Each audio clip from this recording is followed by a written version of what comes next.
All right, we're going to use 15 as a model to help us understand what notation is required to complete 15, 16, 17, and 18.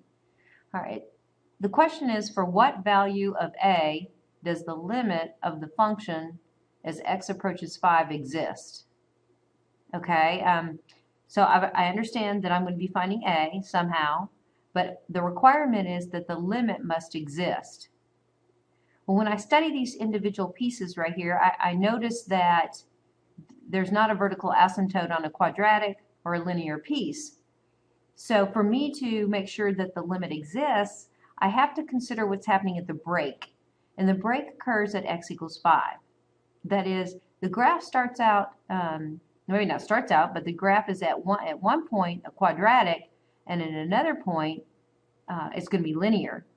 Because I'm going to end up finding the value of a, and whatever number that is, I multiply by 3, but it's still going to be a linear function.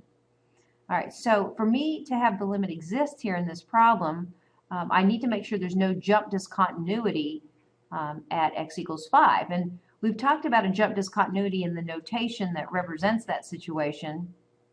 That notation would be that the left limit must equal the right limit in order for the jump discontinuity not to be present. So that's actually the angle at which we're going to approach this problem. We want to solve for a, but we also want to make sure that the limit exists. So basically what we're going to do is we're going to plug the break, the x value of the break, which is 5, into both pieces. So I'm going to evaluate x here, or the function here at x equals 5, and I'm going to evaluate the function here at x equals 5.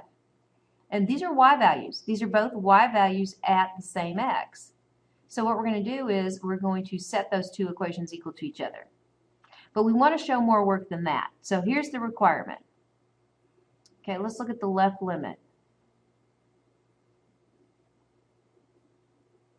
Okay, now be careful, we have to choose the right piece. If I'm coming at 5 from the left of 5, okay, it's all about the inequality symbols. They give you clues as to which piece to choose. Well, numbers that are to the left of 5 are certainly smaller than 5, so I want to choose the inequality that makes certain that I have x values less than 5. So it's going to have to be this one.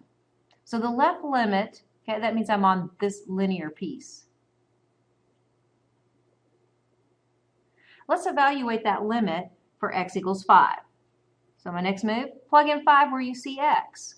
Well, if x is 5, multiply, I'm going to get 15a.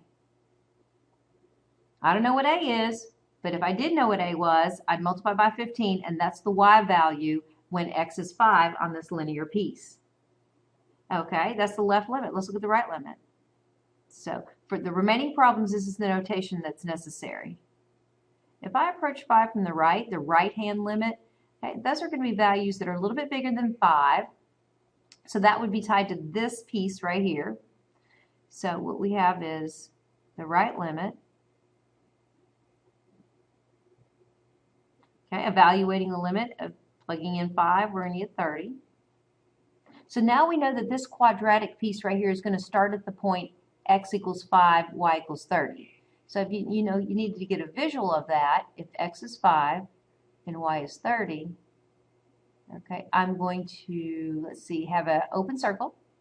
And the graph probably is pretty steep right there. But that's the quadratic piece past x values that are equal to 5. All right, well, in order for my limit to exist, this line has to become, this linear function has to be coming into this open circle. Okay, it can't be a jump discontinuity. It's got to just kind of nicely blend in right here. So is the graph coming down this way?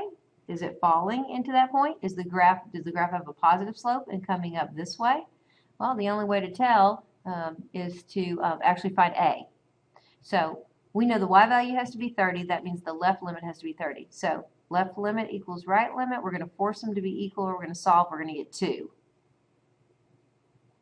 Okay, so that's actually my answer, okay, for this problem. But if you wanted to kind of put a graph to it and understand what's going on, as opposed to just evaluating these limits and not having a conceptual understanding of the graph, okay, that's fine. But if I wanted to put 2 in here, I'm going to get 6x. So 6x, okay, is going to be my graph. So it's going to actually be a function that's rising, and it's going to rise into this point right here. And if you notice that this right here includes 5, so when x equals 5, right here, that's 5, A is 2, that's going to give us 30. So our graph actually ends up right here. I think it goes to the origin, pretty steep slope, or pretty steep graph, a slope of 6. So that is supposed to be linear. Anyway, that's an example. Please follow through with that notation on 16, 17, and 18. Show the left limit, show the right limit, equate them, and solve for your A value. All right, good luck.